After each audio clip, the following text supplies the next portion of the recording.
मी कायम हे म्हणतो की बरेचसारखे लोक असं म्हणतात की डॉक्टर आम्हाला आमच्या आयुष्यामध्ये स्पिरिच्युअलिटीचा अनुभव घ्यायचा आहे, आम्हाला स्पिरिच्युअल बनायचं आहे.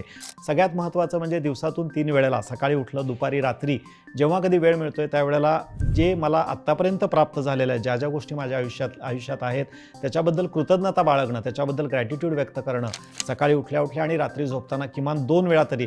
दुसरी गोष्ट निसर्गाच्या प्रती असलेली आपली कृतज्ञता. आपण निसर्गापासूनच बनलेलो आहोत.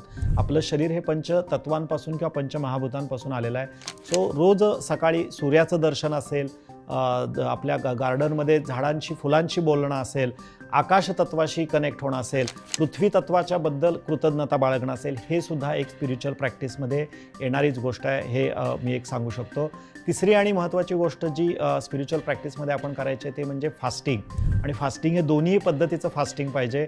आपल्या जीवनशैलीमध्ये खाण्याच्या बाबतीत मिनिमम 12 तासाचं आपण जेव्हा फास्टिंग करतो तर ती केवळ शरीराची शुद्धी नसती, तर त्या फास्टिंगला जर का आपण थोडंसं चॅन्टिंगची जोड दिली, थोडंसं आपण देवाच्या जवळ बसलो, परमेश्वराच्या जवळ बसलो, निसर्गाच्या जवळ बसलो आणि त्यावेळेला जर का मी विचारांची सुद्धा शुद्धी करायचा विचार केला, ज्याला माइंड डिटॉक्स म्हणतात, तर ही सुद्धा एक पद्धतीची स्पिरिच्युअलिटीची प्रॅक्टिस आहे.